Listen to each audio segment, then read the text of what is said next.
Bonjour les amis, voilà, je profite d'une petite balade en famille et tout pour vous en forêt pour vous parler d'une découverte un petit peu, enfin d'une théorie sur le déluge de Noé.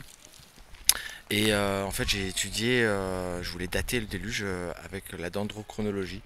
Alors dendrochronologie, c'est une science un peu particulière qui étudie les arbres, les cernes des arbres. Et en fait, une forêt comme dans laquelle je suis, en fait, les arbres poussent à peu près de la même manière, donc d'une même espèce. Les bonnes saisons, ça grandit bien, et une mauvaise saison, ça grandit pas tout à fait bien. Et du coup, on arrive à avoir un signal. Et comme ça, en fait, avec ces successions de bonnes et de mauvaises saisons, et aussi le fait qu'on arrive à trouver des bois qui sont très anciens, on arrive à remonter le temps et dater du coup des bâtiments, des instruments, enfin plein de choses quoi. Et aussi des villages préhistoriques et tout quoi, voilà. Et en fait moi j'ai eu pour objectif de dater le déluge avec cette technique. Et je sais pas trop comment j'allais m'y prendre.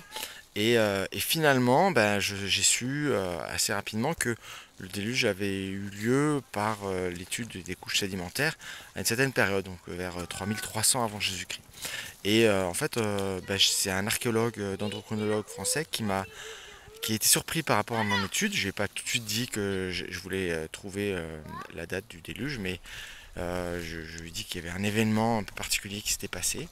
Et là, en fait, il m'a dit, mais en fait, j'aime ton étude parce qu'en fait, par rapport à ce qui s'est passé en Suisse, alors j'étais un peu surpris.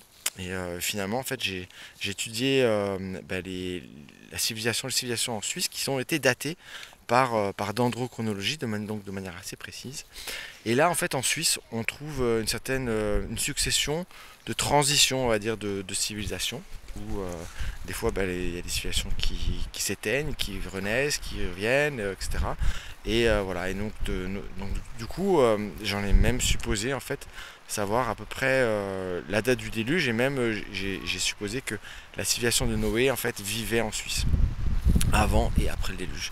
Mais du coup, bon, personne ne me croyait, c'était un peu, voilà, j'ai pas forcément donné cette information publique.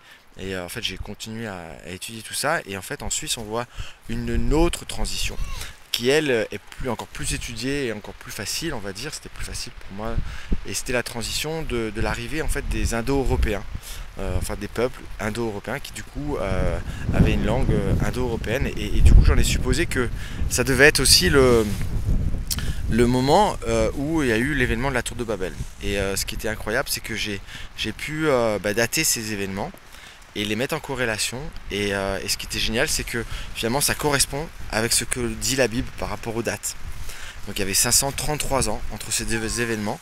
Et là, en fait, quand j'ai su ça, j'ai su que je tenais quelque chose, quoi. Enfin, c'était intéressant. C'était la probabilité, en fait, que ça soit enfin m'a montré que bon j'avais pas étudié ça en vain et que j'allais dans la bonne piste. Voilà, allez, je vous fais de gros bisous, bye bye.